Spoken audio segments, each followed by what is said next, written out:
Venerable Longpo Sir, I am curious as to why Thailand, a country made up mainly of Buddhists, and Buddhism provides so many valuable teachings, has not caught up with the economic growth of other Western countries.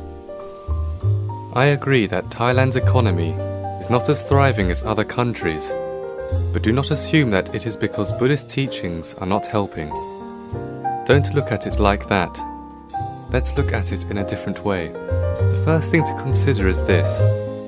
If Thai people who consider themselves Buddhists were to be called out and asked to tell the life's history of the Lord Buddha, only a few will be able to tell it thoroughly and correctly from the day of his birth until the day he entered Nirvana.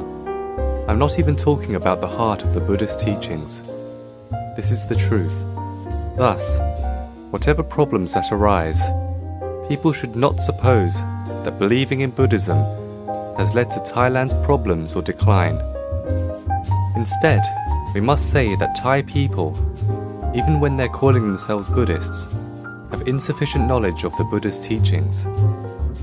As mentioned, most Thai Buddhists cannot even recall the complete story of the Lord Buddha's life.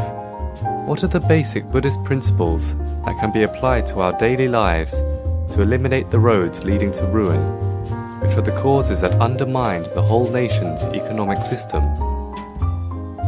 Most of us can answer it, but not completely.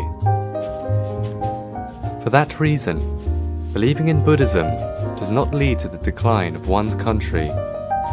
The problems in Thailand are not related to Buddhism in any respect. Thai people are Buddhists only on paper. They've checked the box for Buddhism to indicate their religious affiliation, but they've never really known what Lord Buddha taught. They declare themselves Buddhists merely because their ancestors and parents were Buddhists, but they themselves have never really allowed Buddhist teachings to penetrate their minds. They live their lives and make their living with little ethical principle, thus resulting in a deterioration in themselves, which ultimately leads to their country's decline. Let's look at it this way. Whenever people live their lives morally by following the Buddhist doctrines, no matter what their race or nationality, they will be prosperous. For example, the Lord Buddha taught people to have patience and perseverance. So if these people were to follow these virtues without even knowing there were Buddhist teachings, they will prosper and thrive. On the contrary, those people who know that the Lord Buddha taught about perseverance, benevolence, and endurance in confronting obstacles, and to cultivate good deeds, but they never take an action to practice them, such people won't prosper.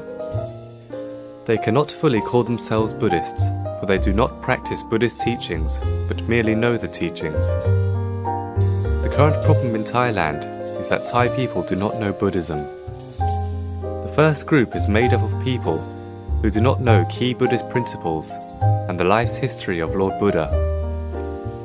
The second group claims themselves as Buddhists too, because they've studied and are able to recall the Buddhist scriptures, but their knowledge is only based on memory. If they are students, they'd use their knowledge only to get good marks on exams.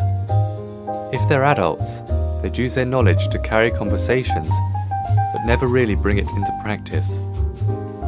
They are Buddhists only by name, but not in the true definition of a Buddhist.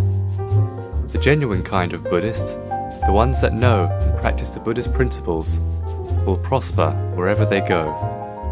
Buddhism will follow suit and prosper too.